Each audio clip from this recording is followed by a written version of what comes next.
Vamos a orar.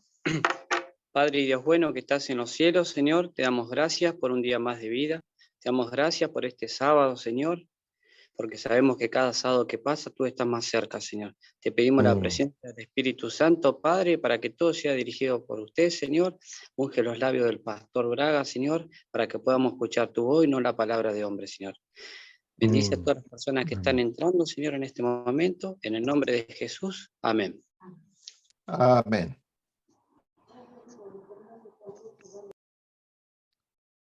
Muy bien, bienvenidos a todos. Un gusto poder juntarnos y estudiar la palabra todos juntos. Feliz sábado para ustedes en Sudamérica y en otras partes. Para mí es domingo, así que si me dicen feliz sábado, están trabajando para el Papa. Ay, no, eso. Qué rico. Muy bien. Vamos a Daniel 11. Ya estamos llegando al fin del capítulo 11. El versículo 42 terminamos la semana pasada. Estudiamos qué es lo que el rey del norte tiene en su mano, porque ambos versículos, el versículo 41 y 42, nos muestra la mano del rey del norte. El versículo 41 dice que Edom y Moab y la mayoría de los hijos de Amón escapan de su mano. Y en el versículo 42 nos dice, extenderá su mano contra las tierras. Ahora, literalmente extender su mano es conquistar, es tomar aquellas tierras, tomar posesión. Pero el libro de Apocalipsis nos muestra cómo él toma posesión, cómo él conquista. Él usa el vino, porque en su mano tiene un cáliz, una copa, que está llena de las abominaciones del furor de su fornicación, que es el vino que le da a las naciones. Y con ese vino, el rey del norte embriaga a las naciones. Y el estado de embriaguez es un estado de confusión, es un estado de que las naciones se encuentran incapacitadas para determinar entre la verdad y el error. Así que el vino el papado, el vino de Babilonia, son sus doctrinas, son sus enseñanzas, que es la unión entre el cristianismo y el paganismo. Es paganismo revestido de cristianismo, es satanismo, son las enseñanzas satánicas a través de las religiones paganas, las prácticas paganas que se introdujeron en el cristianismo a través de las edades. Y lo hemos estudiado en detalles antes, pero lo vamos a repasar rápidamente en el libro de Apocalipsis, en el capítulo 17, se nos muestran cuáles son las abominaciones que este sistema introduce al mundo para embriagarlo, confundirlo, enceguecerlo a la verdad, porque Satanás sabe de que viene una gran revelación de la verdad divina al mundo, la gran luz que iluminará el mundo. Entonces, él introduce antes de esto el vino de Babilonia para confundir las mentes de los seres humanos y que no puedan discernir la verdad. El capítulo 17, el versículo 4, dice la mujer, estoy leyendo en mi Biblia en inglés. Déjenme abrir en español. Dice, y la mujer estaba vestida de púrpura y escarlata y adornada de oro y de piedras preciosas y de perlas, y tenía en la mano un cáliz de oro lleno de abominaciones y de la inmundicia de su fornicación. La fornicación en las Sagradas Escrituras es cuando su pueblo abandona a su fidelidad a Dios, que es presentado como el esposo de la iglesia, y se va tras ídolos, se va tras enseñanzas falsas. En el libro de Apocalipsis también se nos muestra a la mujer fornicando con los reyes de la tierra. Abandona el buscar el poder divino y para obtener poder ella se apodera del poder político. Y estas relaciones ilícitas desarrollan abominaciones en este sistema, que son el resultado de su fornicación. Enseñanzas falsas, enseñanzas que crean confusión, abominaciones, cosas que en el Antiguo Testamento una abominación es algo que destruye el orden original que Dios creó. Falsas enseñanzas, doctrinas que destruyen la verdad divina. Muy bien, las abominaciones son idolatría. En el Antiguo Testamento la idolatría es definida como una abominación. Dios lo odia. La adoración de ídolos. Y vemos que el sistema católico enseña ampliamente la adoración de ídolos, así como el paganismo. Tú vas a India y vas a ver que allá adoran todo tipo de ídolos. Entonces, ha adoptado el paganismo, idolatría literal, pero también en el mundo se ha introducido una idolatría que es más solapada, la idolatría a los seres humanos, a los artistas, a los atletas, ya sea a los artistas, a los músicos, a los artistas del cine, se los idolatra, se los ha exaltado al nivel de personas, se los ha puesto como estrellas y la gente los adora.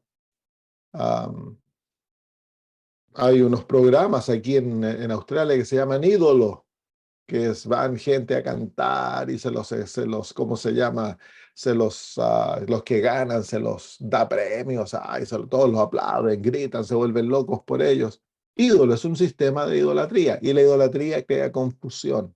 Saca la mente de la contemplación de cosas divinas y lo lleva a la contemplación y a la adoración del ser humano. Y eso entonces destruye la capacidad de la mente de ser transformado en la imagen de Dios. Nos lleva a una transformación en la cual vamos a copiar al ser humano. Y eso entonces nos degrada porque vamos al contemplar al ser humano, al estarlo mirando, cómo que hace esto, que canta, cómo se viste aquí, que allá, al copiarlo, entonces nos degradamos a la imagen del ser humano. Por eso la idolatría es una abominación. Y Babilonia ha usado la idolatría ahora no tan solo religiosa, sino que ha difundido en el mundo de idolatría para confundir la mente del ser humano, que el ser humano sea parte del Dios verdadero. Así que del avance de la idolatría que hay en el mundo en este momento, Babilonia se encuentra detrás. Eso, por supuesto, no se puede comprobar de ninguna otra manera aparte de las Escrituras. Luego viene la homosexualidad. El homosexualismo en el Antiguo Testamento se lo ve como una abominación porque destruye el orden verdadero. Dios no creó a Adán y a Steven. Dios creó a Adán y a Eva y los casó. Definición, hay una, ¿cómo se llama? Distinción definitiva de los géneros. Hay un hombre y hay una mujer. En todo lo que Dios creó, hay masculino y femenino. Son los dos géneros divinos. Entonces, cuando el homosexualismo se desarrolla, entonces es una abominación, destruye el orden original. No es el orden que Dios creó para el matrimonio, es una violación del séptimo mandamiento, es una degeneración sexual, no es normal. Pero en el sistema de Babilonia, la homosexualidad se ve como normal, se excusa, se acepta. Por eso que hay tanta degeneración en el ministerio católico, y se la excusa. A los sacerdotes no se los castiga por violar niños, por meterse entre ellos con hombres. Hay tantas historias. ¿Por qué? Porque se acepta como normal. Y Babilonia, en su plan, ha hecho entonces que el homosexualismo sea aceptado mundialmente ahora por leyes pasadas por gobiernos, porque confusión, crea confusión. Se destruye el orden original, crea confusión y prepara al mundo para los juicios divinos. Satanás sabe de que estos pecados traen sobre el mundo el juicio divino. Que un hombre se vista como mujer y una mujer se vista como hombre. La confusión de los géneros en el Antiguo Testamento es abominación. Dios, como ya dije antes, en la naturaleza, todo está dividido tan solo en dos géneros, masculino y femenino. Si hay confusión en la cabeza, todo lo que tienes que hacer, abrirte el calzoncillo, mirar adentro. Ahí ya sabes si eres hombre o mujer. No hay, ¿cómo se llama? No hay confusión en el reino de Dios. El reino de Dios es un reino sin confusión. Todo es definido. El hombre es hombre, la mujer es mujer. Dios les ha dado sus labores, sus papeles. Ambos han de cumplir aquellas funciones de acuerdo a su género. Pero en Babilonia, todo esto es confundido. Las Naciones Unidas tienen 128 distintas definiciones de género. ¿Cómo está eso? Dios tiene dos, las Naciones Unidas 128. ¿Qué confusión se ha creado en el mundo con este asunto? Los niños se los está enseñando en las escuelas públicas, ahora se les enseña que ellos no tienen que vivir de acuerdo al género determinado a su nacimiento, porque eso es lo que les enseñan, que tú te llamas varoncito porque eso es lo que te determinaron a ti cuando tú naciste. Tú puedes ser lo que tú quieras, tú escoge lo que tú quieras. No tan solo el niño puede escoger ser una niña. Si él desea y se siente como niña, entonces tú eres niña. Pero puede que hay otros que se escogen ser nada, no son ni varón ni hembra. Hay otros que se escogen ser gatos, perros, ratones, lagartijas, serpientes. Imagínese la confusión que hay. Ayer hablamos de una chica que cuenta su testimonio que a los 10 años le cambiaron su sexualidad. Y ahora está demandando a los psicólogos, a los doctores, que la obligaron. Le sacaron su útero, le sacaron sus senos, le dieron tratamiento hormonal para hacerle varón, le pusieron un pene falso. Y ahora se ha dado cuenta. Ahora ya ¿cómo se llama? Es una jovencita. O un jovencito. Bueno, sepa uno cómo llamarlo. Una cosa. Entonces, una tremenda confusión. Ahora ella llora porque su vida está destruida, nunca puede ser madre, ahora se siente como niña allá adentro. Claro, si todos sus genes son femeninos. Y sin embargo, cuando ella va al baño se ve como masculino. Imagínense la confusión en la mente.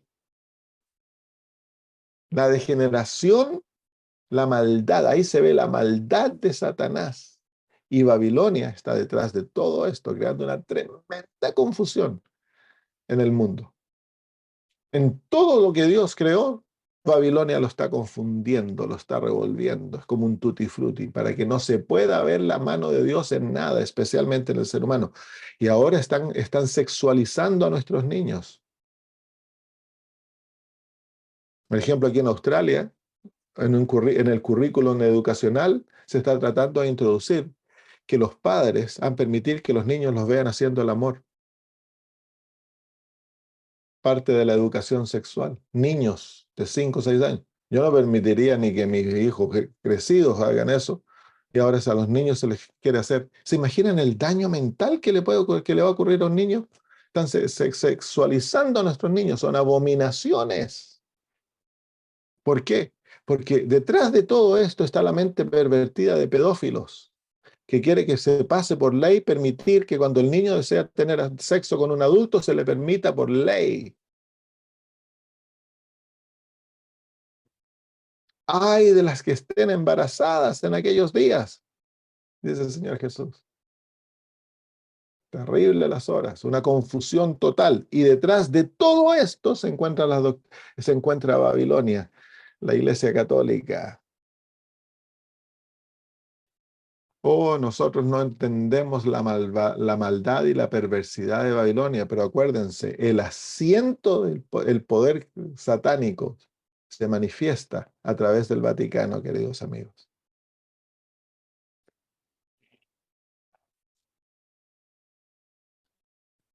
Seguimos. ¿Qué otra cosa es comer lo inmundo? Es abominación en las Sagradas Escrituras.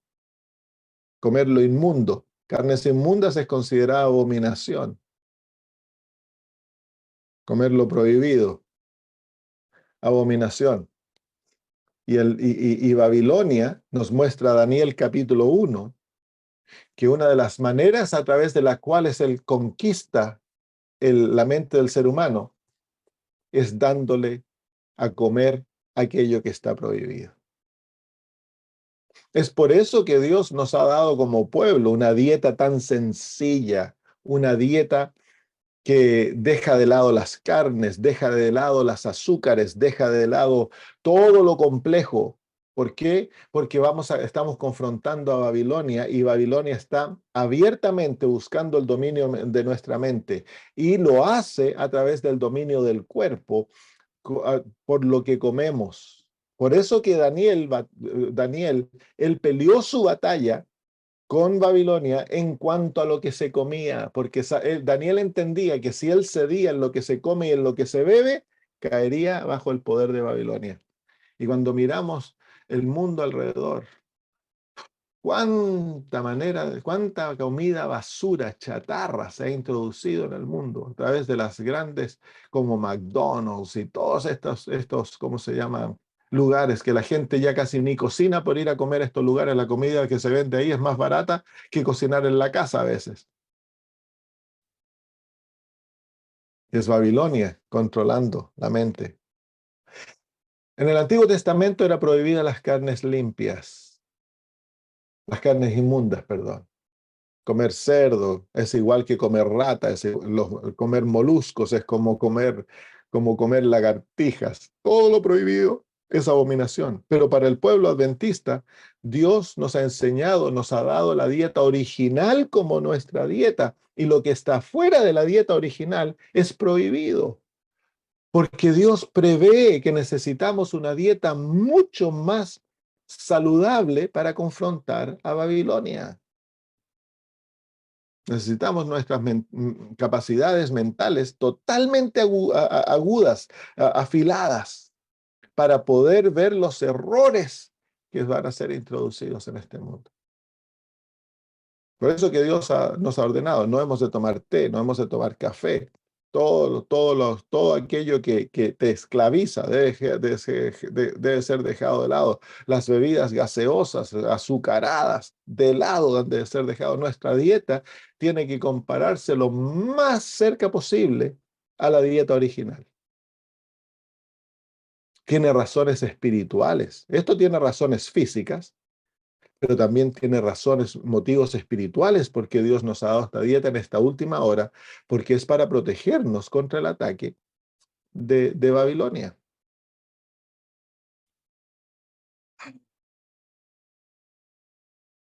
Muy bien. ¿Qué más es abominación?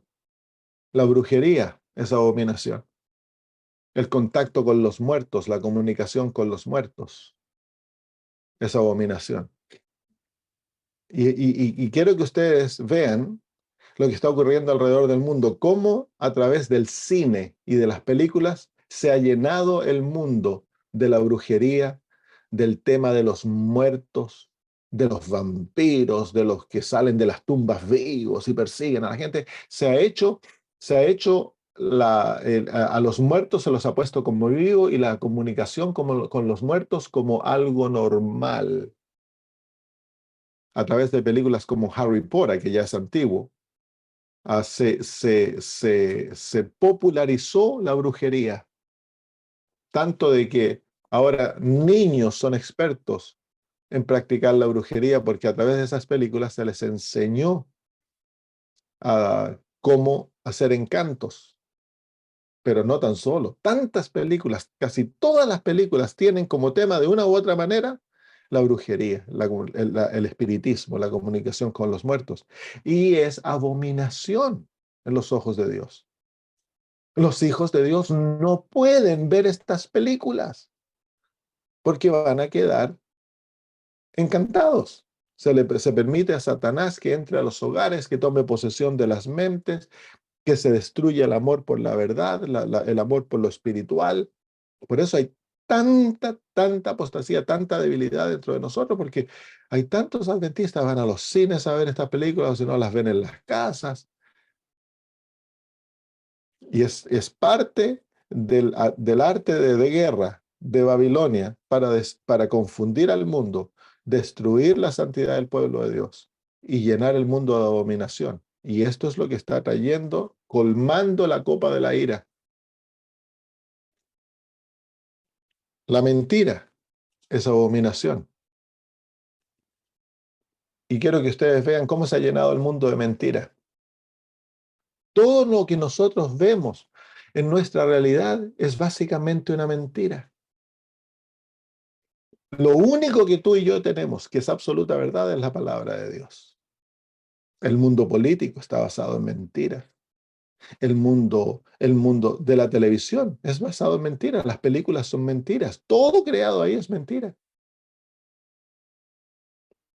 Entonces, están concientizando la mentira, se ha tomado por verdad y a la verdad se la hace pasar por mentira. Si tú te pones de parte de la verdad, te tratan como loco, fanático. ah, no se puede hablar la verdad. Ahora, si tú hablas la verdad, eres condenado. La mentira es abominación. El orgullo es abominación. El justificar al impío y condenar al justo es abominación, dice la Biblia.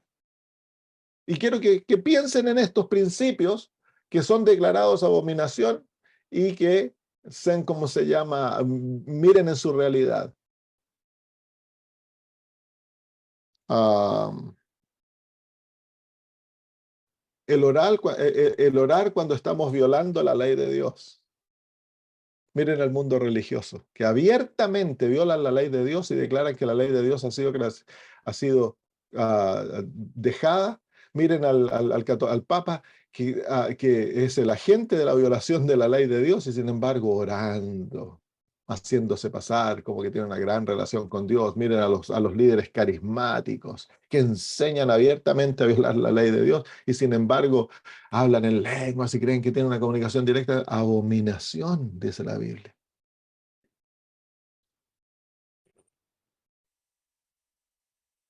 El maltratar al pobre, al desamparado, es abominación.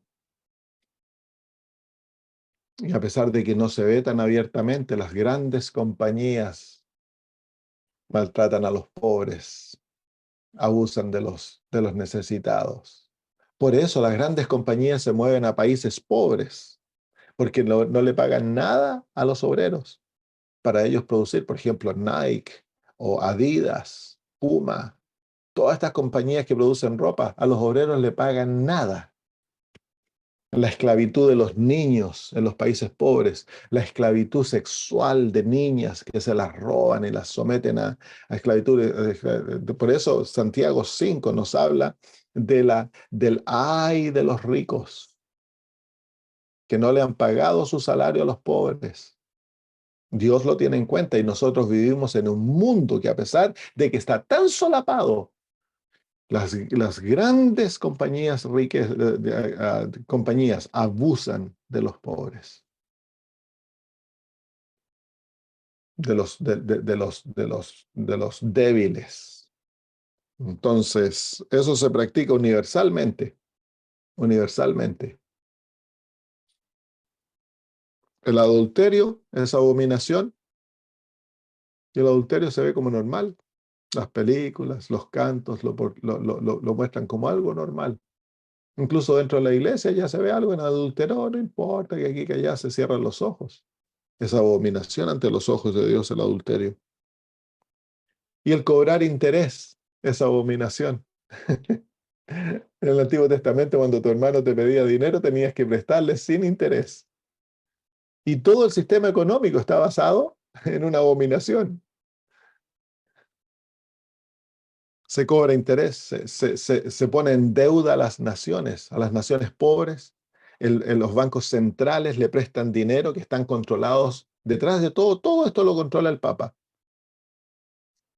Le prestan dinero a las naciones pobres y las endeudan. Los intereses son tan altos que no los pueden pagar y entonces ellos se adueñan de aquellas naciones. Es una, ¿cómo se llama? Abominación. Y luego en estas abominaciones se encuentra la enseñanza del estado de los muertos, que es el fundamento es la base de la brujería y del espiritismo, y también el cambio de la ley de Dios del sábado al domingo, la gran abominación. Así que ahí vemos ejemplos de las abominaciones. Eso es lo que el papado tiene en su copa y que le da al mundo. Y eso nosotros estamos viviendo. Todas esas abominaciones se están cumpliendo ante nuestros ojos. Y es por eso que el mundo se halla en un estado de confusión tan profunda. Hay una oscuridad tan profunda en nuestro mundo. En el libro de Isaías, en el capítulo 61, se da el antídoto para este estado.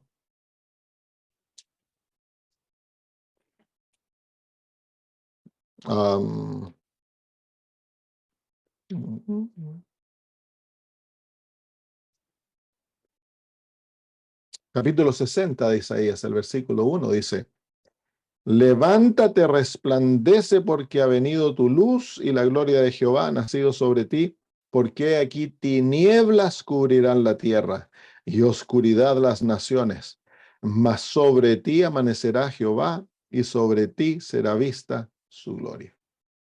Entonces ahí el antídoto para esto es la iglesia de Cristo. Hay oscuridad porque nosotros no estamos brillando nuestra luz. Hay confusión porque la verdad no está siendo predicada. Entonces el antídoto, la solución para lo que Babilonia está haciendo es que la iglesia de Cristo se levante y brille. Y en ella se vea la gloria, la justicia de Cristo. Y el carácter de Dios sea revelado a través de la iglesia. Y las grandes verdades de la palabra de Dios sean proclamadas, el mensaje de los tres ángeles, el evangelio eterno. Es el antídoto que Dios dio para neutralizar el poder de Babilonia. Muy bien, vamos de vuelta al capítulo 11 de Daniel. Así que ahí queda claro la copa. Por eso el papado extiende su mano. Y es interesante que literalmente nosotros vemos al Papa ofreciéndose sus manos, invitando al mundo que vengan a él. Cuando vienen los líderes, le da la mano, se dan unos, ¿cómo se llama? Apretones de mano bien fuertes y nos están mostrando lo que está ocurriendo. Literalmente está ocurriendo, lo vemos con nuestros propios ojos, el extender la mano. El extender la mano. Todas aquellas naciones han bebido del furor de las fornicaciones. Por eso que las naciones están pasando leyes que abiertamente violan la ley de Dios. Y esto va a traer tarde o temprano, se retira el Espíritu de Dios y la protección divina sobre este mundo se retira. Eso es lo que Satanás busca, porque si la protección divina, la influencia divina se retira, entonces él tiene más poder sobre las naciones, puede conquistarlas. Y esto trae la ira de Dios sobre las naciones. Entonces van a venir grandes castigos, cosas naturales, hermano. Muy bien, vamos al versículo 42 nuevamente. Extenderá su mano contra las tierras y no escapará el país de Egipto. Entonces ahí vemos claramente que toma poder del poder político, del poder secular. Lo estamos viendo nosotros, en estos versículos nosotros nos encontramos. Nos encontramos en el versículo 42. El ataque contra el remanente ya ocurrió, es por eso que la iglesia adventista se encuentra en un estado de confusión, un estado de apostasía, hay todo tipo de vientos de doctrina soplando y de prácticas y todo aquello. Es por el ataque que ocurrió. El versículo 42, estamos viendo, ¿cómo se llama? El cumplimiento de ese versículo en el cual estamos viendo todos los reyes de la tierra, todos los líderes políticos yendo al Vaticano, juntándose con él, teniendo la misma mente en cuanto al asunto del clima. Es lo que los ha unido. Eso es lo que ha traído una mente, una unión, ha unido al mundo entero, al mundo político, al mundo religioso, al mundo científico. El mundo entero básicamente está con una mente. El papado ha tomado control de Babilonia. Pero ese control todavía no es absoluto, porque no vemos todavía la caída del rey de Babilonia, donde someten su poder, como nos dice Apocalipsis 17, al papado. Y no hemos todavía visto la caída de la filosofía secular que controla a Egipto. Todavía vemos el mundo controlado por una filosofía secular. El mundo aún no se vuelve a buscar a Dios, pero viene y ya se ve en el horizonte el grande cataclismo de todo sentido. Están creando un cataclismo natural, está el cataclismo social y viene el cataclismo económico que va a producir el abismo a través del cual cae Egipto totalmente. Y Babilonia se levanta, el rey del norte, se levanta a controlar el mundo. Eso aún no lo vemos, pero estamos contemplando el versículo 42 y el 43 nos predice, nos da una señal que nos muestra que esto ha ocurrido. El versículo 43 dice, y se apoderará de los tesoros de oro y plata y de todas las cosas preciosas de Egipto, y los de Libia y de Etiopía le seguirán. Entonces aquí los tesoros de oro y de plata y las cosas preciosas de Egipto nos muestran, esas son el poder económico de Egipto, del rey del sur.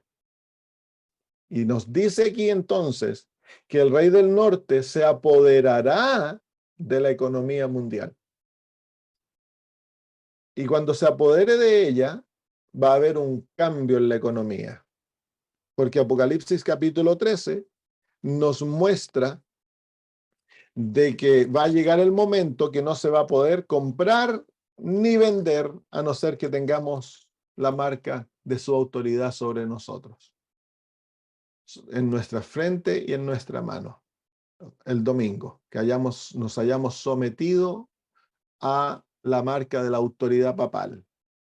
Entonces, para poder tener absoluto control económico, el orden presente, el orden económico presente ha de caer porque tenemos un orden libre todavía. Nosotros no, porque todavía en la gran mayoría de los países el dinero efectivo es lo que controla. Tú y yo podemos ir y comprar y vender y es muy difícil que te corten esa capacidad. Pero viene pronto, viene un nuevo orden económico. El orden presente va a caer. Ya por años hay ¿cómo se llama? Hay economistas alrededor del mundo que han estado prediciendo que viene un cataclismo económico que va a ser mucho más grande que el que pasó en 1930, donde el mundo entero fue hundido en una depresión económica. Bueno, se dice que viene lo mismo nuevamente. Y el libro de Daniel nos dice que sí, va a ocurrir, que el papado va a tomar control de la economía mundial y va a haber un cambio total. El espíritu de profecía nos dice que va a llegar la hora en que el oro y la plata no va a valer nada, el dinero no va a valer nada, la gente va a tirar sus tesoros en la calle, se lo va a echar a los topos, dice la Biblia. No va a valer absolutamente nada. Entonces, esa es la señal de Apocalipsis, de Daniel 11:43, que el papado ha subido al poder, cuando se cambia la economía mundial. Ahí es materia tan solo de tiempo hasta que el pueblo de Dios sea perseguido. Y eso está en el horizonte. Se está hablando que viene. Algunos predicen que viene a principio del próximo año. Pero yo no me tomo de lo que los hombres dicen porque Dios tiene el tiempo en su mano. Pero escucho los rumores, porque los rumores nos dicen que cuando el río suena es porque piedras lleva. Entonces, algo va a ocurrir. Es Dios el que tiene el tiempo en su mano. Ellos tienen una agenda, la Agenda 2030, la Agenda 2050, pero tienen una agenda de eventos que han de llevarse a cabo para establecer un nuevo orden mundial. Eso es lo que buscan ellos, establecer un nuevo orden mundial. Y el crear una sociedad sin efectivo, una sociedad que el dinero sea electrónico. Eso es parte de la agenda, es una parte principal de la agenda, crear un sistema que es totalmente controlado, totalmente controlado. De esa manera, el que controla el dinero tiene control de la población. La gran mayoría de las personas se someten inmediatamente si les quitaran la capacidad económica. Si te quitan la posibilidad de comprar o vender, se acabó tu vida, básicamente. No puedes, ¿qué vas a comer? ¿Dónde vas a ir? Cuando la gran mayoría de la población vive en ciudades, ellos no pueden crecer su comida, no pueden abastecer de sus necesidades. Así que el momento que corten lo económico, todo el mundo se somete rápidamente, porque el pueblo de Dios ha de aprender a vivir por fe, una fe absoluta. Y Dios permite esto porque Dios está llevando a su pueblo a una experiencia más alta, que dejemos de confiar en el mundo, que dejemos de confiar en los bancos, que dejemos de confiar en los dineros, a depender en lo que el mundo nos provee, porque el mundo nos ha hecho totalmente dependientes de ellos. Va a llegar la hora en que el mundo no vamos a poder depender del mundo. Si queremos seguir a Cristo, no vamos a poder depender del mundo. Y todas aquellas realidades que hemos usado para nosotros subsistir van a dejar de existir para aquellos que son fieles a Cristo. Y hemos de aprender a vivir por fe absoluta. Yo no sé si ustedes han visto leído el sueño de Elena de White, que ella ve que el pueblo de Dios comenzó en un camino. Y cuando salieron, iban en un viaje, salieron en un carretón cargado con cosas, iban a caballo tirando el carretón y todos iban arriba del carretón, pero llegaron a un lugar donde el camino estaba cortado por un árbol, así que tuvieron que dejar el carretón y solo sacar lo que era necesario. Y tuvieron que ir en el caballo. Entonces unos caminaban, otros iban a caballo, pero el camino comenzó a angostarse y eventualmente tuvieron que dejar el caballo y no podían llevar nada más consigo, pero el camino era angosto. Y luego el camino se volvió tan angosto que tuvieron que sacarse los zapatos porque ya no era suficiente, no era seguro caminar con zapatos. Y luego comenzaron a ver de que el camino estaba ensangrentado.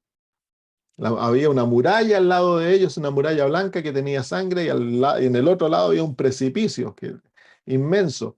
Entonces, del cielo había una cuerdita, que de primero era una cuerdita bien finita. Y cuando necesitaban, se apoyaban en la cuerda. Y mientras más se apoyaban en la cuerda, más gruesa se hacía la cuerda. Y llegó el momento que para caminar en el camino, la única manera que podían caminar el camino era sostenerse totalmente en la cuerda. Porque si no, se caían, no podían caminar el camino. Y llegaron a un lugar donde el camino se cortó. Y para llegar a su destino, tenían que saltar en el precipicio, afirmados de la cuerda, para poder llegar al otro lado. Entonces, la cuerda era la fe. De primera, claro, ahora de vez en cuando tenemos que apoyarnos en la cuerda. Hay muchos que no tienen idea cómo vivir por fe. Pero el Señor nos va a llevar allá. Eventualmente nos va a quitar todo, todo, para enseñarnos a depender de Él totalmente, totalmente, porque nosotros hemos hecho de Babilonia nuestro sustento. Hemos hecho del mundo nuestra sanidad. Todo está proveído por el mundo y nosotros vivimos felizmente en el mundo y no queremos salir, no queremos que Cristo venga si estamos tan cómodos, pues. Entonces el Señor va a remecer, va a remecer el cajón para sacarnos de nuestra comodidad. Y la comodidad, en el mundo, lo que nos da más seguridad es el dinero. Entonces Dios va a sacar la oportunidad de que tengamos dinero y nos va a enseñar a vivir sin dinero, depender de Él totalmente. Muy bien, dice, y se apoderará de los tesoros de oro y plata y todas las cosas preciosas de Egipto. Egipto va a quedar totalmente bajo su poder en todo sentido de la palabra. Y los de Libia y de Etiopía le seguirán. Así que él es el líder ahora y todo el sur, toda la realidad del sur lo sigue. Egipto, Etiopía, Libia, los países del sur lo siguen. Eso es lo que vemos en Apocalipsis 17, que los reyes de la tierra se someterán, ellos serán de una mente y le darán su poder al papado, y el papado se va a reinar sobre, o Babilonia, los poderes religiosos van a reinar sobre los poderes políticos totalmente, y van a tener poder económico absoluto. Apocalipsis 18, cuando Babilonia es destruido, ¿quiénes son los que lloran? Todos los poderes económicos son los que lloran. Ustedes lean Apocalipsis 18. Gritan y lloran porque habían llegado a ser ricos a través de Babilonia. Los mercaderes, los marineros, todos ellos lloran porque fue destruido. ¿Por qué? Porque ya a los que se sometan al sistema, les va a ir muy bien. Van a tener todas las oportunidades económicas. ¿Qué hora es? Ya, sigamos. Vamos al versículo 44. El versículo 44 trae un cambio en la narrativa. Dice, pero noticias del oriente y del norte lo atemorizarán y saldrá con gran ira para destruir y matar a muchos. Entonces aquí vemos que hasta el versículo 43 el rey del norte le ha ido todo bien, neutralizó al remanente, conquista todo el mundo está bajo su poder, tiene todo en sus manos, todos han tomado el vino del furor de su fornicación. Eso es Apocalipsis 14, Apocalipsis 13. Dice que todos reciben la marca de la bestia, libres, esclavos, adultos, niños, todos reciben la marca de la bestia. El mundo entero se ha sometido, está maravillado por el papado. Y sin embargo, capítulo 14 de Apocalipsis es como el versículo 44. El capítulo 14 nos muestra a los 144,000 en el monte Sión.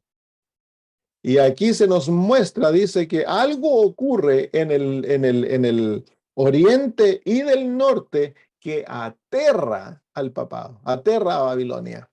La palabra atemorizan es un poquito suave. La palabra en el hebreo es una palabra bien fuerte, le causa terrible terror, lo aterroriza. Y es ahí dice que sale él con gran ira para destruir y matar a muchos. Entonces aquí viene lo que es la persecución. Esta es el ataque contra el pueblo de Dios violento. Eso es lo que nosotros siempre hemos enseñado que le va a ocurrir al pueblo de Dios cuando venga la ley dominical. La persecución violenta. El versículo 41 presenta un ataque no de violencia, es un ataque de infiltración que neutraliza al remanente. Pero aquí está el ataque violento, que es producto de algo que ocurre en el norte y en el oriente. ¿Qué es esto del norte y el oriente? Bueno, recuérdense, el papado pasó por, si vemos el mapa del Medio Oriente, porque eso es el norte y el sur está mostrado ahí. Pasamos, entonces viene del norte Babilonia, pasa por Israel y se va a Egipto. Pasando por Israel, la iglesia de Cristo, el remanente, lo neutraliza, lo ataca, lo infiltra, lo deja en estado de apostasía, ya controló, ahora se va y toma todo el mundo. Y cuando conquista Egipto, a Etiopía, a Libia, él tiene todo el mundo detrás de él. Todo lo que está detrás de él es el norte. Algo pasa en el norte. ¿Qué fue lo que pasó? Bueno, en el norte de él está Israel. ¿Qué pasó entonces? Algo pasa en el pueblo de Dios que le causa terrible terror al papado y que lo lleva a responder con gran destrucción. Bueno, esto se encuentra en Apocalipsis capítulo 7. Ahí se nos da el norte en las Sagradas Escrituras, es el punto cardinal para Dios, el trono de Dios. Antes de ir a Apocalipsis 7, vamos al libro de Isaías, el capítulo 14. Ya lo vimos esto cuando estudiamos al principio el asunto de quién era el rey del norte y el rey del sur. El verdadero rey del norte es Dios. Babilonia se llama el rey del norte porque es un engaño. Babilonia ha tomado el lugar de Dios en la tierra. Entonces usurpa el norte en la tierra. Pero el verdadero rey del norte es Dios. Dice Isaías capítulo 14, versículo 13 y 14, dice, tú que decías en tu corazón, subiré al cielo en lo alto, junto a las estrellas de Dios levantaré mi trono, y en el monte del testimonio me sentaré a los lados del norte. El monte del testimonio es donde se encuentra el trono de Dios, es el monte Sión. Y es identificado por el norte. Dios es el verdadero rey del norte, pero quiero que vean aquí cómo Satanás, él desea ser el rey del norte. Él desea poner su trono en el monte del testimonio, en los lados del norte. Por eso que aquí en la tierra, él desarrolla Babilonia para ocupar el lugar de Dios aquí en este mundo. Entonces, las noticias del norte que lo escandalizan, que lo llenan de terror, es Dios interviniendo. Dios interviene. ¿Cómo es que interviene? Bueno, el oriente es el otro punto cardinal que se nos menciona y el oriente está mencionado en Apocalipsis capítulo 7.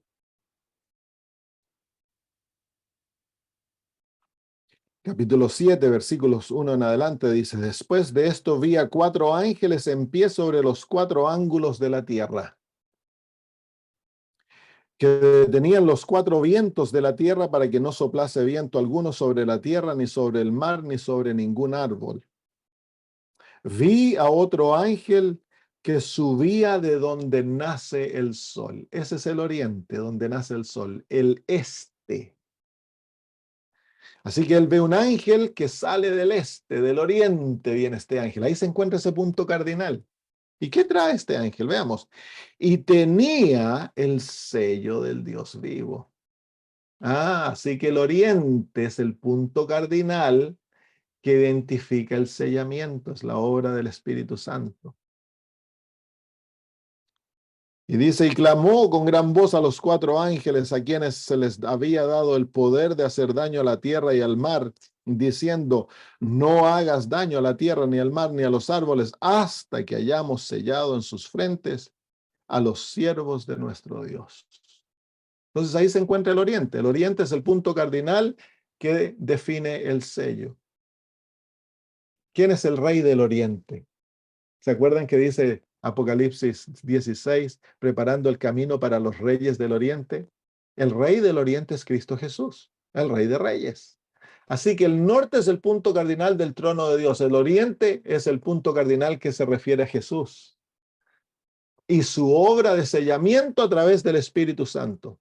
Así que el oriente, en este sentido, se está refiriendo al sellamiento, al derramamiento de la lluvia tardía para sellar a su pueblo. Así que aquí viene, en el capítulo 11, versículo 44, vemos a Dios actuando en favor de su pueblo y permitiendo que la lluvia tardía sea derramada sobre su pueblo para que sea sellado. En otras palabras, viene el gran despertar, el reavivamiento primero de la iglesia remanente.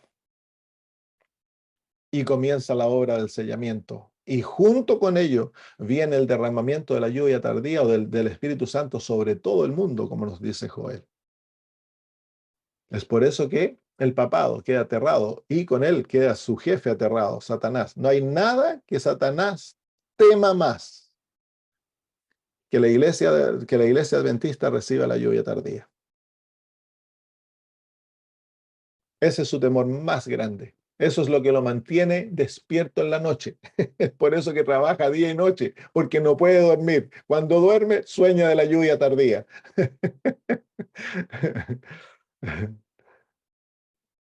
Ese es su, ¿cómo se llama? Su sueño más aterrador. Así que el versículo 44, al principio del versículo 44 es el comienzo del sellamiento. Y la respuesta al sellamiento es la persecución, la última ley dominical. La ley dominical de carácter religioso. Van a haber leyes dominicales por el clima, pero esas no son la marca de la bestia. La ley dominical, que es la marca de la bestia, es la ley dominical enforzada por los Estados Unidos de carácter religioso.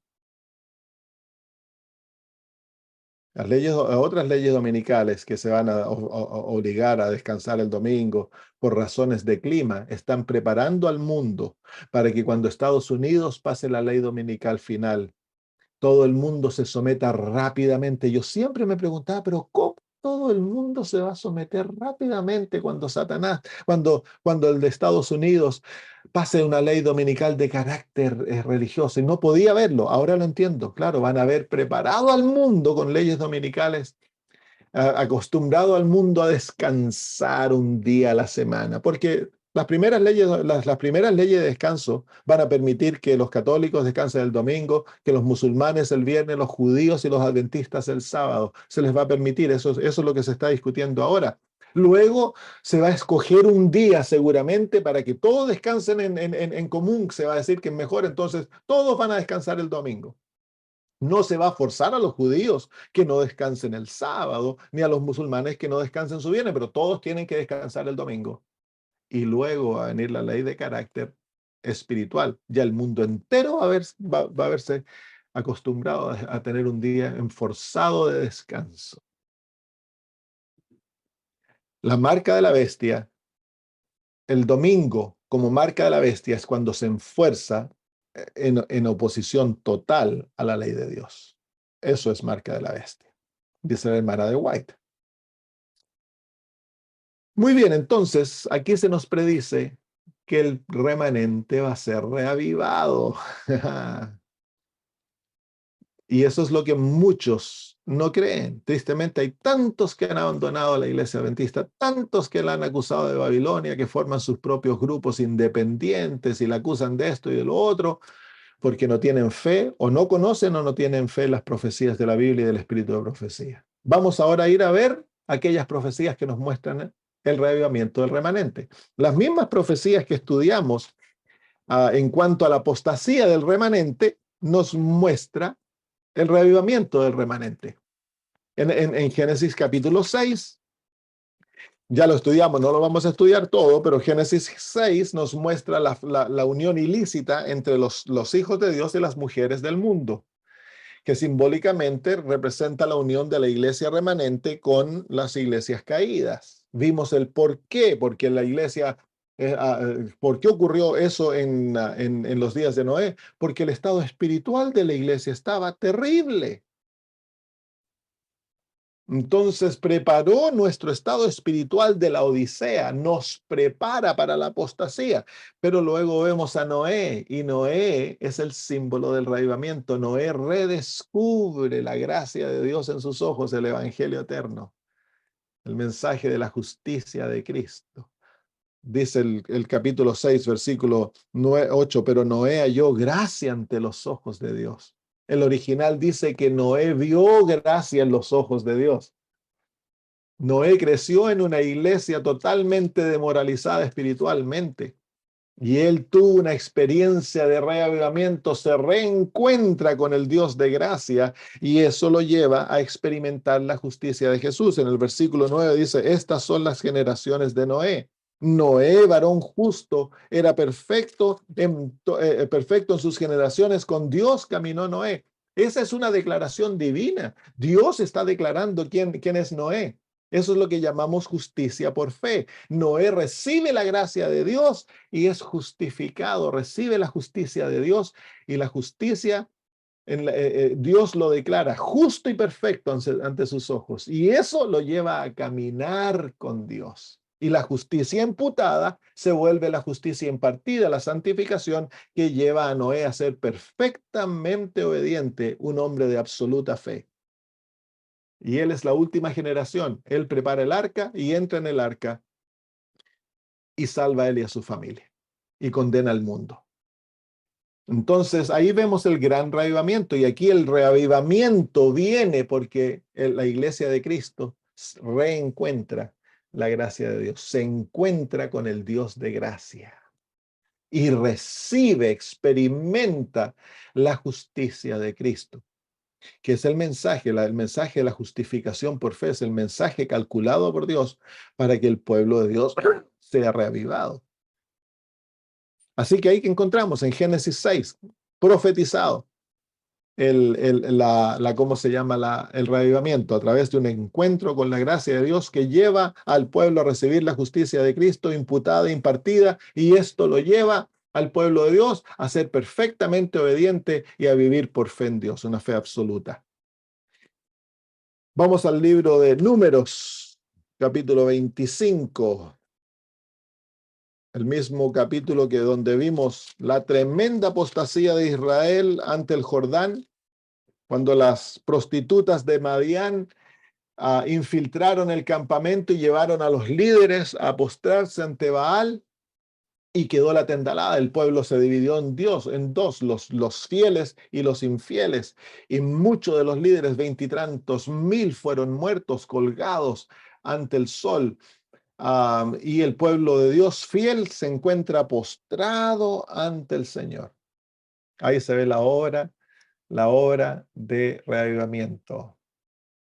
El pueblo que es reavivado ha de postrarse ante Dios para buscarle en oración.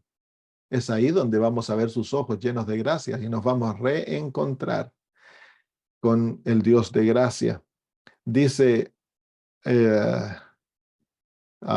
el versículo del capítulo 25, en el versículo 6 dice: aquí un varón de los hijos de Israel vino y trajo una madianita a sus hermanos a ojos de Moisés y de toda la congregación de los hijos de Israel, mientras lloraban ellos a la puerta del tabernáculo de reunión. Así que mientras una parte del pueblo está en apostasía, la otra parte del pueblo busca a Dios y lo busca a través del arrepentimiento, de la confesión, del llanto por lo que está ocurriendo en Israel. Y el sello se nos dice en Ezequiel capítulo 9, el sello de Dios se pone sobre este grupo. Así que es una de las realidades del reavivamiento, es que el pueblo, que los que desean ser sellados y son celosos por Dios, que se dediquen a la oración, no a criticar, no a buscar los pecados y a publicarlos, y que este fue a ver al Papa y que este aquí, que este allá, y que lo único que hablan es de los pecados. Dios no nos ha mandado a hacer ello. Lo que Dios nos ha pedido que en el tiempo de apostasía hagamos es que nos postremos ante el altar y lloremos y gimamos por los pecados que se hacen en Jerusalén. En Ezequiel capítulo 9, versículo 4 dice: y le dijo Jehová: pasa por en medio de la ciudad, por en medio de Jerusalén, y ponles una señal en la frente a los hombres que gimen y que claman a causa de todas las abominaciones que se hacen en medio de ella. Así que hay que buscar a Dios en una experiencia profunda de oración que nos lleve al arrepentimiento y que nos lleve a redescubrir la gracia, y a través de la gracia nos lleve a aferrarnos a la justicia de Cristo. Esa es la obra que nosotros debemos hacer ahora en nuestra vida, lo que nos prepara para el derramamiento del Espíritu Santo. En Números capítulo 25, luego de esta obra de reavivamiento, el sacerdote Eliezer se para y mata a Cosbi y a Zimri y a Cosbi, los mata, separa la plaga Y luego viene el censo del pueblo. El censo del pueblo es el sellamiento. Se cuenta al pueblo fiel y entran en un nuevo pacto con Dios, y luego viene la batalla. En el capítulo 31 viene la batalla contra los moabitas, donde se mata a el profeta falso y a los moabitas se los castiga. Entonces todo eso es parte de los últimos eventos. Vamos a Ezequiel capítulo 37. Ezequiel 37. El Valle de los Huesos Secos es una profecía que nos muestra totalmente la obra de Dios. Todo el capítulo 37 es una profecía del reavivamiento del pueblo de Dios. Hay dos profecías en el capítulo 37. Se encuentra la profecía del Valle de los Huesos Secos, donde se ve el estado espiritual del remanente en las últimas horas de este mundo.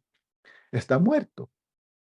Son huesos secos, tan desunidos, desmembrados, tan distribuidos por todas partes y han estado muertos, secos, ya por mucho tiempo, porque están muy secos, nos dice Ezequiel. Ya eso lo estudiamos. Ese es el estado espiritual del remanente. Así que no nos hemos de sorprender, no nos hemos de desanimar. Hemos simplemente de esperar pacientemente y asegurarnos que como las vírgenes durmiendo, nosotros dormimos preparados. Dormimos con aceite en nuestras vasijas, llenos del Espíritu Santo, para que cuando llegue la hora en que el Señor reviva a su pueblo, nosotros vamos a ser las vírgenes que se despiertan preparadas para pregonar el pregón.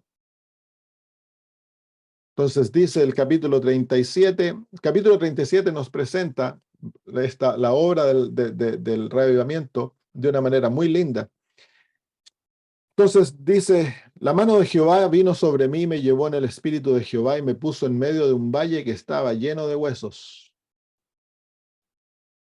Y me hizo pasar cerca de ellos por todo en derredor. El valle es el lugar de juicio, así que esta es la Odisea, el pueblo del juicio. Son huesos, están muertos. Y me hizo pasar cerca de ellos por todo en derredor. Así que el profeta viene y los mira bien cerquita para constatar que están bien muertitos. Y aquí que eran muchísimos, muchísimos, son muchos y están todos muertitos. Sí, nosotros somos muchísimos, más de 21 millones. Y aquí que eran muchísimos sobre la faz del campo. Y por cierto, secos en gran manera. Algunos dicen, cuando la iglesia adventista era fiel en los días de nuestros pioneros.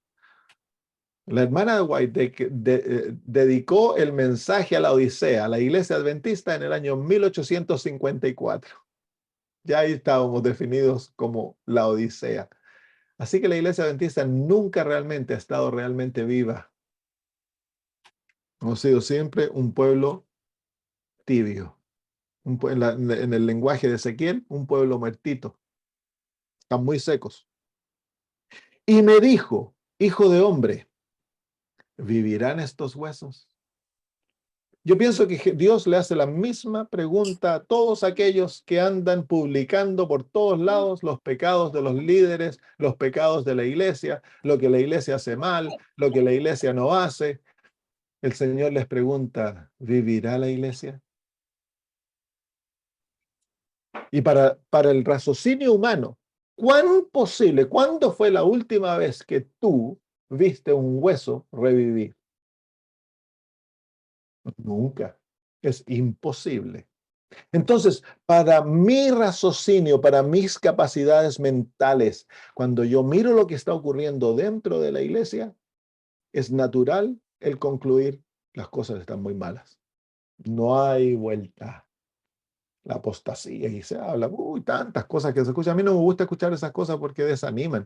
Yo las dejo de lado, no me importa. A mí no me importan los pecados de otros. ¿Por qué? Porque yo tengo mis propios pecados que quiero que el Señor sane. Tengo así una viga en mi ojo. ¿Qué me voy a preocupar de la paja del ojo ajeno cuando yo ando con así una viga que quiero que el Señor me saque? Así que, ¿podrán estos huesos vivir? ¿Qué pregunta? El Señor nos pregunta. Samuel Braga, ¿podrá la iglesia adventista del séptimo día vivir? ¿Podrá la iglesia volver a cumplir su labor y su destino divino, ¿podrá ella llegar a revivir?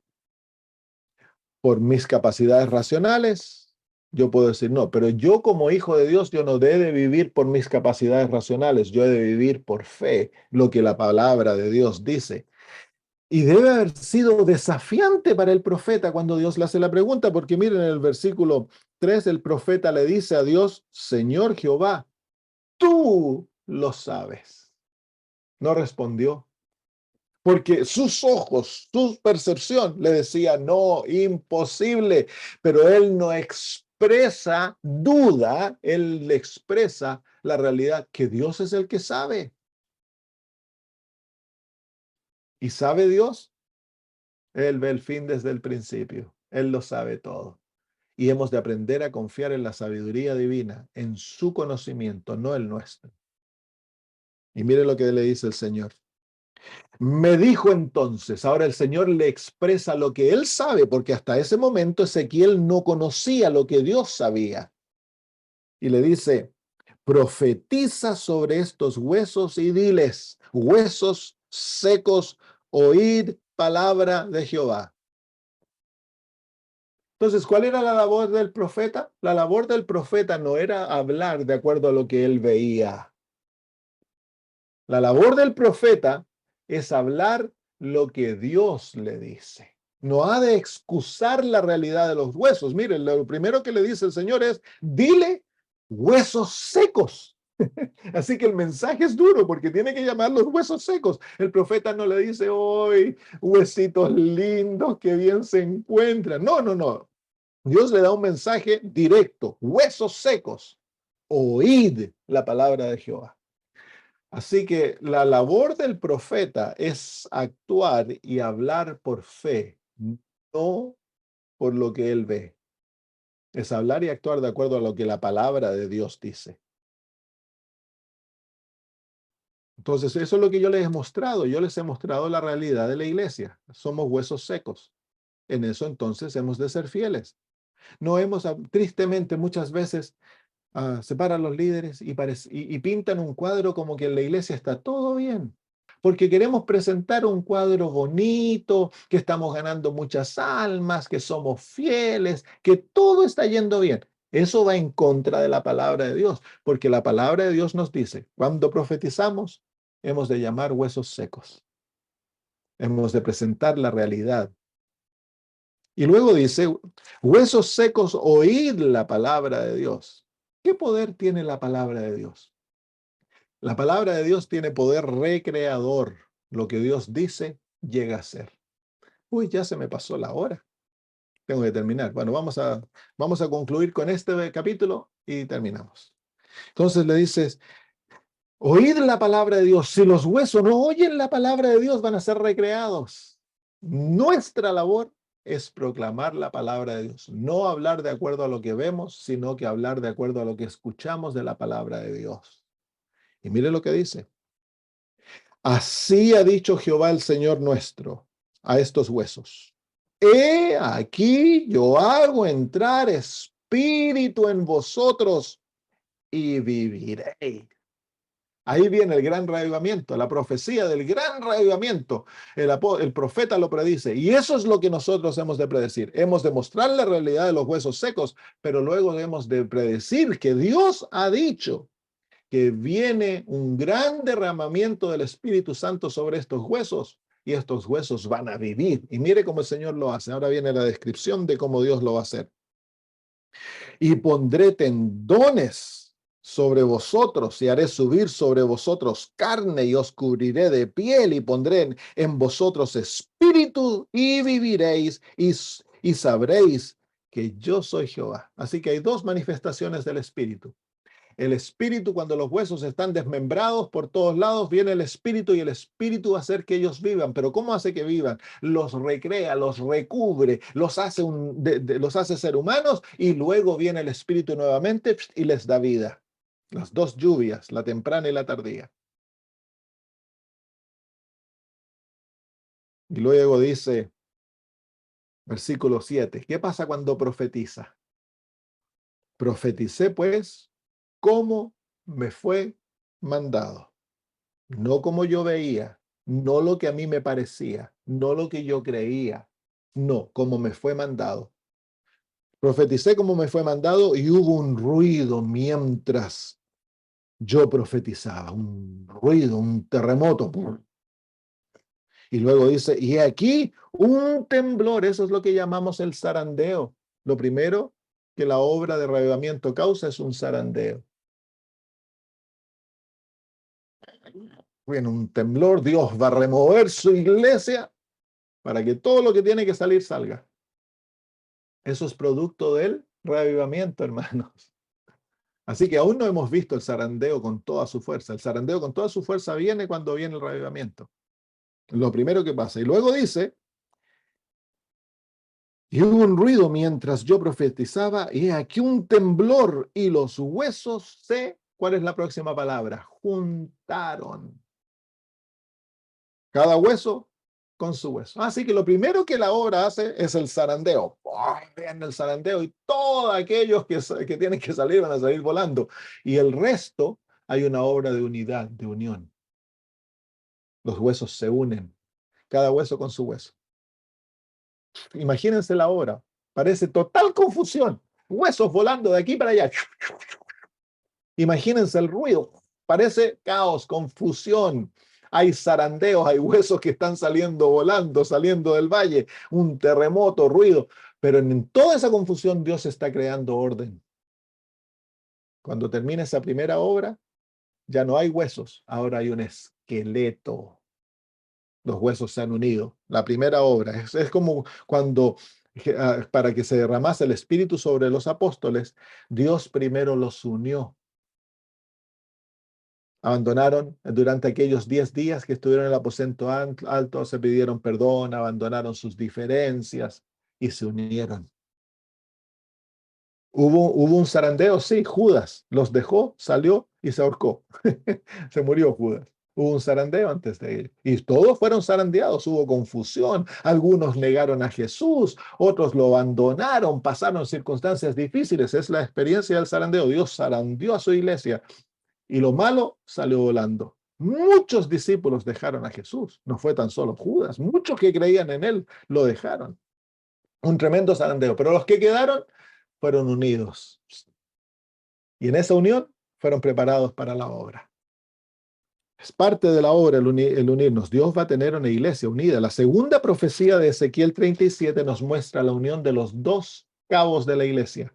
Los conservadores con los liberales son unidos en una mano, los dos palos que se encuentran en la mano de Dios. Ezequiel 37. Entonces, los que queden dentro del pueblo de Dios ya no van a ser ni conservadores ni liberales. Van a ser un pueblo en la mano de Dios. Van a ser como Cristo. Ambos bandos no son como Cristo.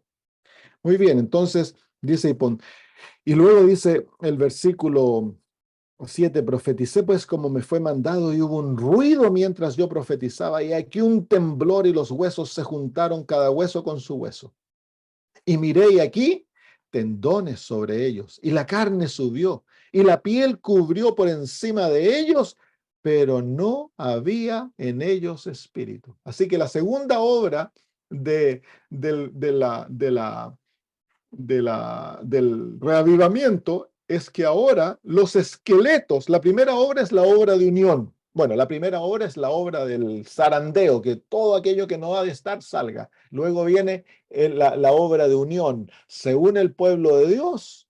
En un cuerpo son esqueletos, aún no son bonitos, pero ya están unidos. Y luego viene la obra de recreación. Son recreados como seres humanos. Ahora, al final de la obra, de la tercera obra, ya no hay un esqueleto, ahora hay un cuerpo. La iglesia ha sido hecha un cuerpo perfecta en la imagen de Dios, pero no tiene vida. Eso es lo que nosotros llamamos la obra de la lluvia temprana. La obra del Espíritu Santo en recrearnos, lo vamos a ver en Joel la próxima semana. Se llama la lluvia temprana el pregonero de justicia. Es la obra del Espíritu Santo recreando al pueblo de Dios, a los hijos de Dios en la imagen de Jesús, para que esa es la obra de la justicia por fe. Y luego viene, entonces al final del versículo 8, hay un cuerpo, pero no tiene vida, todavía le falta vida. Y ahora viene el versículo 9 y dice, y me dijo, profetiza al Espíritu, profetiza, hijo de hombre, y di al Espíritu, así ha dicho Jehová, el Señor al Señor, Espíritu, ven de los cuatro vientos. ¿Se acuerdan los cuatro vientos en Apocalipsis? Ven de los cuatro vientos y sopla estos muertos sobre estos muertos y vivirán. Esa es la lluvia tardía. Y profeticé como me había mandado, y entró espíritu en ellos, y vivieron y estuvieron sobre sus pies un ejército grande en extremo.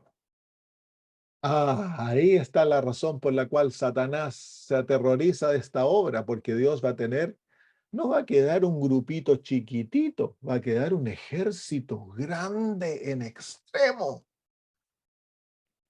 Y es un ejército vivo. Ahora es la iglesia, como la iglesia primitiva, llena del Espíritu Santo, que no hay poder en la tierra, ni todos los ángeles satánicos, ni Satanás mismo la puede detener. Es como un tren que va a marchar hacia adelante, no importa lo que se le cruce. Va a cumplir su labor, va a exaltar el carácter de Cristo en la tierra, va a iluminar al mundo con la gloria de Dios y va a llevar la obra a su fin. Ese es el destino del remanente. Es el destino de la iglesia adventista. Eso es lo que va a ocurrir, queridos hermanos. Y nosotros tenemos que asegurarnos que no somos parte de los huesos que salen volando. Nosotros tenemos que asegurarnos que somos parte de los huesos que van a ser reavivados. ¿Cómo hacemos ello?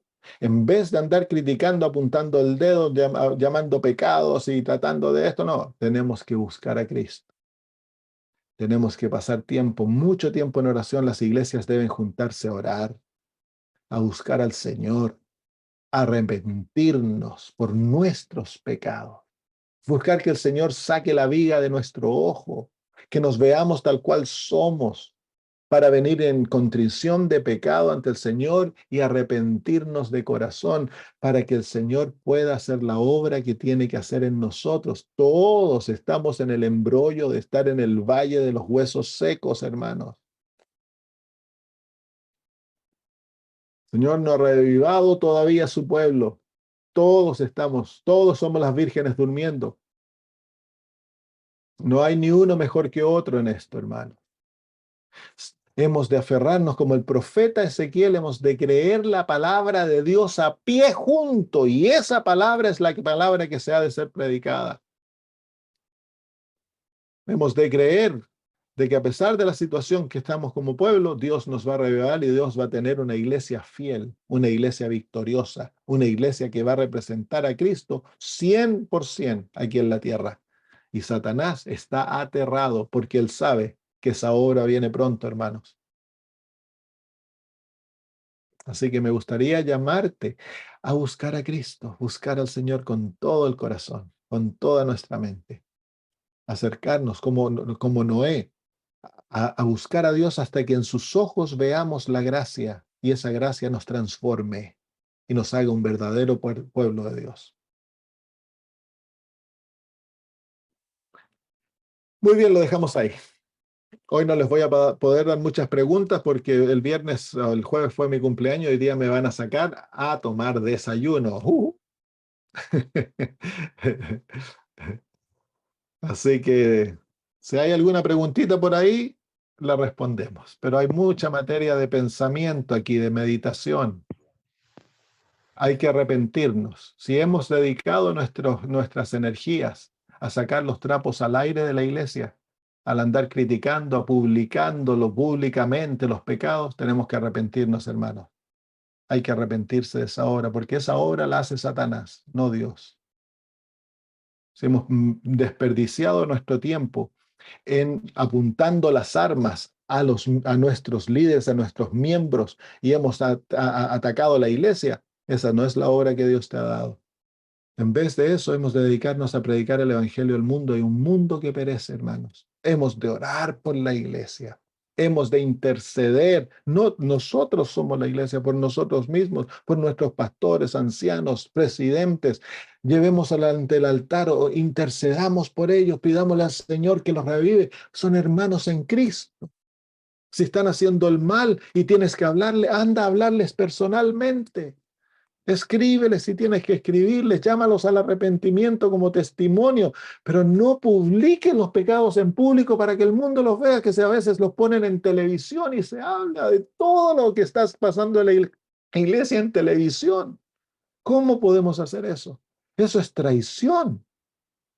Bueno, yo lo mismo digo, que está bien que descanse el pastor hoy. Se lo ha ganado. Gracias, hermano.